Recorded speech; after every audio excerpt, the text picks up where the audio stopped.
On the way to investigate the Enjoji house, Okarun feels uneasy about Jiji's closeness to Momo, but finds himself drawn to his friendly nature. Hello and welcome to Dandadan episode 12, Let's Go to the Cursed House. This is the final episode of the season. Thankfully, season 2 has already been announced. Season 2 is going to start in the summer of next year. So while this is the end of the season, it's not the end of the series. And this episode covers chapters 31, 32, 33, and some of 34. Not all of 34. Some of 34 is not in this episode, but that's because I'm assuming it's going to be in the next episode once the next season comes out. So if you watch this video, or if you end up watching this episode yourself and you want to jump into the manga, and you don't want to start from chapter 1 for whatever reason, then start with chapter 34. You're gonna see some stuff in the manga that you've already seen in this episode, but there's also stuff in the manga that isn't in the anime just yet.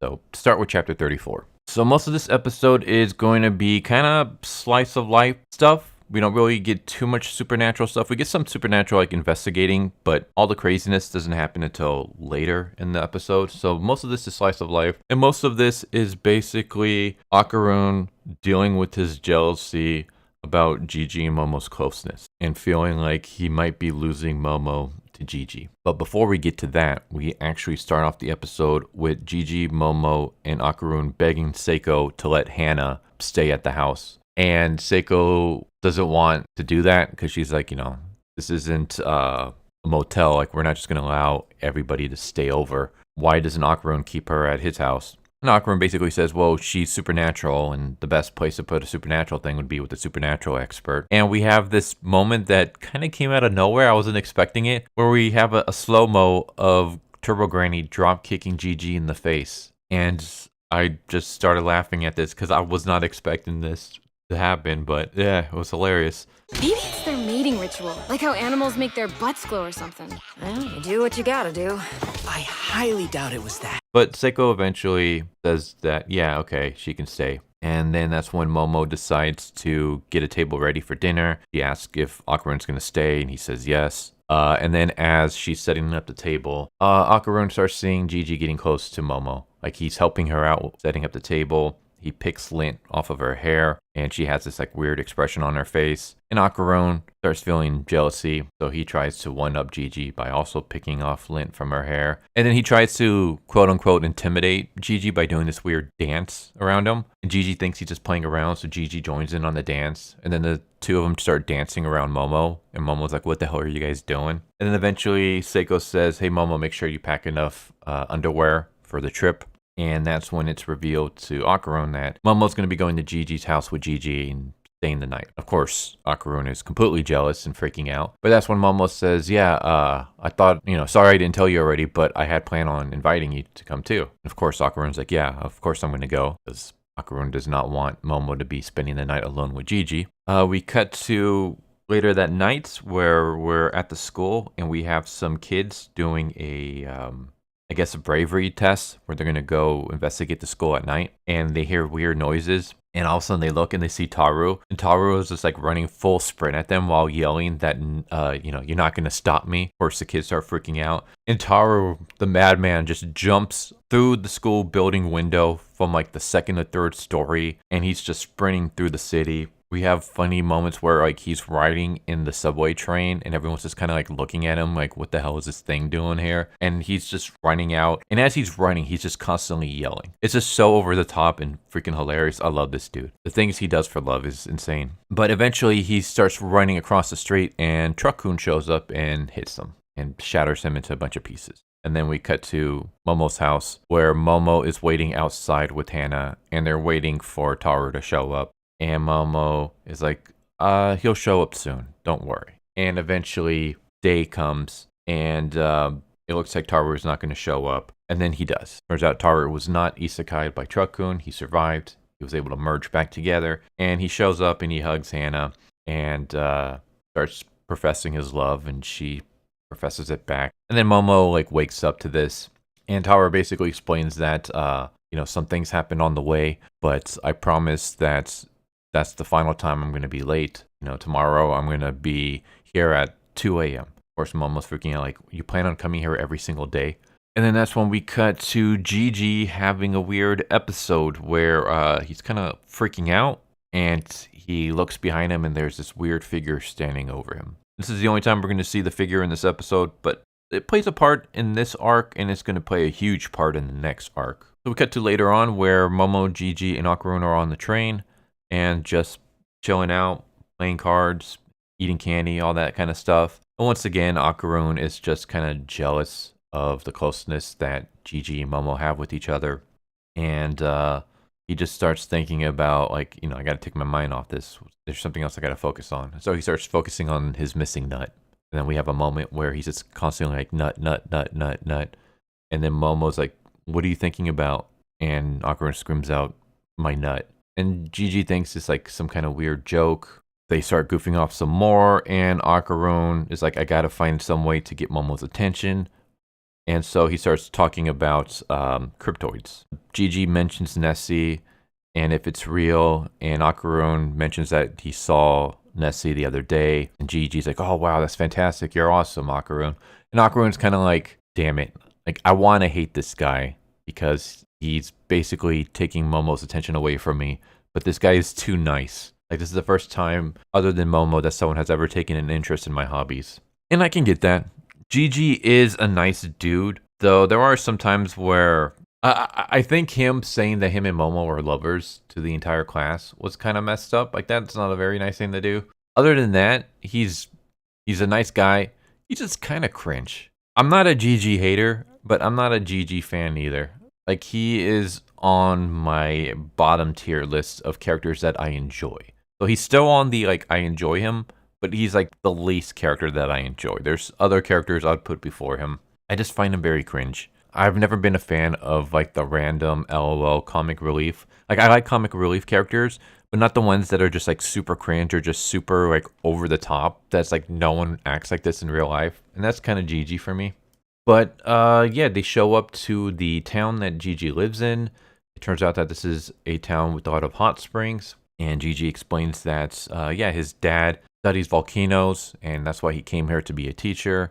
Yeah, the volcanoes obviously have to do with hot springs because they're what heat up the waters. But he mentions that you don't have to worry because the volcano, like the last time it erupted was like 200 years ago. And we have this weird moment where as they're walking through the city, we see some of the civilians that live there, and they're looking at our three heroes with this weird expression. It's like they all have smiles, but it doesn't feel genuine. It feels kind of creepy. And then we just have like a comedic moment where the three of them have to climb a bunch of stairs to get to Gigi's house. And Gigi's completely okay with it, but our heroes aren't. Momo and Okarun are completely tired getting up there. And they're about to go inside when Okarun looks out and he feels like he sees something in the woods. But Momo calls him and he goes inside. And it turns out that it's more of the civilians. Even some of the ones that we saw earlier in the town, for some reason, have been following them. So, yeah, they even have like creepy smiles on their faces. This should kind of be setting up that something's not right with this town. So eventually, Momo checks out the house, says that there's nothing there. She can't sense anything. And she asks Jiji to go get her something to drink. And then while Gigi's getting something to drink, Momo tells Okarun that she's going to go hit the hot springs. And she leaves just as Jiji comes out. Hot springs, bitches! Yeah! Wait! And Gigi's like, where did she go? And Okarun says, she went to the hot springs. And Gigi's like, oh, I wanted to go too. And then Jiji asks Okarun if he wants to play soccer. And so we have Jiji teaching Okarun how to play soccer. And as they're playing soccer, Jiji asks Okarun if he's in love with Momo. And Okarun says that he really likes Momo. She is his first friend and he really respects her. And then Jiji says something about how he loves her personality and her face. And then they basically try to one-up each other. Like Okarun's like, I love her too. I also love her personality and her face. And I love her eyes. And then Gigi's like, oh yeah, well, I love all that and I love her mouth. Basically, they're like one-upping how much they love Momo. And it kind of becomes like a contest between the two of them. And as that happens, we cut to Momo in the hot springs enjoying herself. And it turns out that she dipped out for two reasons. One, because she wanted to experience the hot springs. And two, she wanted to get Jiji and Okarun alone together so that hopefully they can become friends, because she notices that Okarun doesn't have any male friends. And she's hoping that Jiji can become one of them. And so she's hoping that they get along. And unfortunately for her, she's not alone. Turns out that there's some men who have arrived, and they're like staring at Momo with evil intentions. Basically saying, oh, look what we got here. She's a pretty one, isn't she? Things like that. Turns out that this is actually a co-ed hot springs, or mixed gender hot springs, whatever you want to call it. But the sign's kind of messed up, so it's very, very hard to see. Kind of gives the impression that maybe the sign was done like that on purpose. And so the men start approaching Momo. And then we cut to Jiji and Okarun. And Jiji and Okarun are still arguing about who likes Momo more. They go to shake hands, and Jiji comically puts Okarun in a chokehold. And while there, Okarun notices something, and he tells Jiji, like, hey, let me go. I think I noticed something. And he notices that there's an extension to Jiji's house. But the outside of the house looks bigger than the inside of the house. What is this extra room that there's no entry to? And so we like intercut between Momo and Jiji. So I'll just focus all on Jiji and Okarun stuff first, and then I'll go to what is happening with Momo. So Jiji and Okarun, they go inside the house. They notice that the interior is smaller than the exterior. They knock on the wall and realize it's hollow. And then Jiji decides, okay, I'm going to bust down this wall because something might be on the other side that's going to give us a clue about what's going on, what happened to my parents. So he smashes down a hole in the wall, and he knows that inside is what looks like an empty room covered completely in talismans. The floors, the walls, the ceiling, all covered in talismans. So there's something evil in this house. And that's the end of that story with them.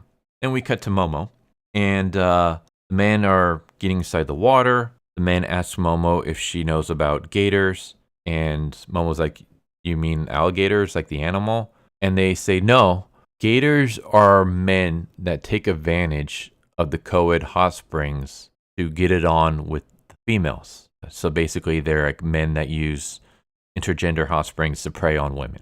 And they approach Momo, and then one of them grabs Momo and holds her down under the water and is on top of her. And that's how the episode ends. And I'm like, that is so evil to end the season on one of the worst scenes in the entire manga. Because now everyone who's just anime only is going to be wondering what the hell happens. And for anyone who wants to know, I'll spoil it for you, but I won't do that now. What I'm going to do is I'm going to discuss my thoughts on this episode and just the series in general. And then I'll do my sign-offs, and then I'll do like a spoiler countdown, and I'll tell you about what happens to Momo. Just for like anyone who like you need to know what happens. Is Momo going to be okay, or like what happens to her? I'll spoil all that, but I'll do it a lot later on so that if you don't want to be spoiled, you don't have to be spoiled. So yeah, that's the end of the episode. I like the episode. I do think it's weird the way that they ended it because this, like I said, this isn't all of chapter 34. I thought it was going to end after chapter 34 because the end of chapter 34 actually has a good cliffhanger, but instead they end this like in the beginning of chapter 34. Like chapter 34 covers the entire hot spring scene and the aftermath and all that stuff. So yeah, I thought Science Hour would at least show all that so that we're not leaving on that bad of a cliffhanger. But no, Science Hour was like, no, we're going to end it with Momo about to be assaulted. And now you're going to have to wait an entire year to see what happens to her. That was so freaking evil. Oh my God. Yeah, I love this, just like the slice of life stuff. The whole Okarun being jealous of Jiji and Momo's friendship and things like that. I'm not the biggest fan of love triangles, but yeah, I love the characters. I love the animation. The decision to cut between Okarun and Jiji and Momo in the hot springs, and then there's this like it's not even a song or anything like that. It's just like this ambient noise. It kind of sounds like a chant. But not really. It's almost like a hum, like this weird, creepy, unnerving hum that's happening as Jiji and Okarun are breaking down the wall and discovering something evil inside. And then the evilness that's happening to Momo. And it's a really good decision to have that. I don't remember there being any rooms on that side of it. Kinda young to be here alone.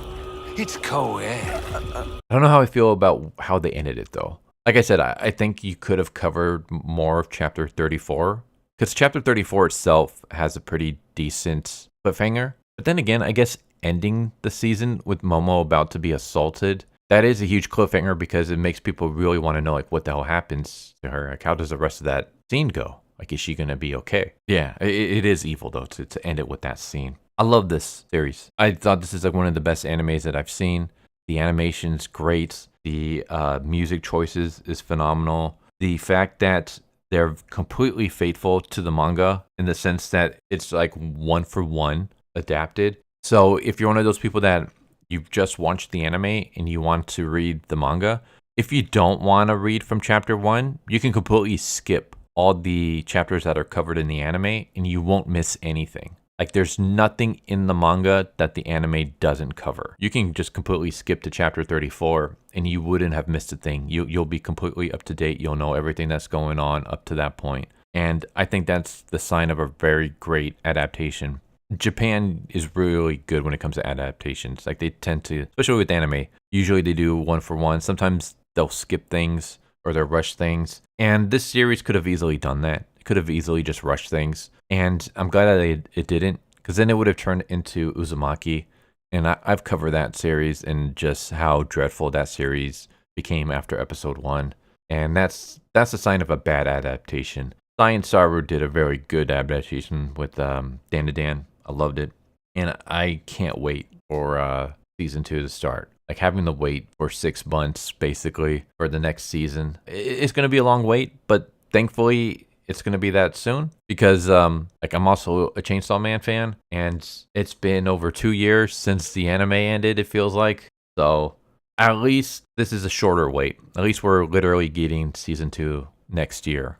So we don't have to wait too long. But yeah, I thought this was fantastic. I loved it. I love this series. It is so great. And I'm glad to see it getting a lot of love. Like Dandadan was one of those where I fell in love with the manga after like the first couple chapters. And I was like, this is one of the greatest shonens I've ever read. In fact, I literally did a video on the manga saying that this is the greatest shonen series that I've ever read. And I still stand by that. And when an anime was announced, I was like, oh, please, God, please let it be good. Because if it's good, it can be one of the greatest animes ever. Because the manga is just so freaking good that it needs to have a good anime. I don't want it to go down the Tokyo Ghoul route where it's like the manga is so good and then you get like season 2 and it's complete garbage. I want this anime to be faithful. I want it to be amazingly animated. Just nail down all the characters and everything. And Science Hour did it. They freaking nailed this. I love this. This is so great. And I highly recommend checking it out if you haven't. I highly recommend reading the manga if you haven't. It is such a good read and this is such a good watch. And I'm going to end this here. So I hope you guys enjoyed. And I hope to see you guys next time. Take care. Later. All right. And for those of you who have stayed behind, we're going to get into spoilers.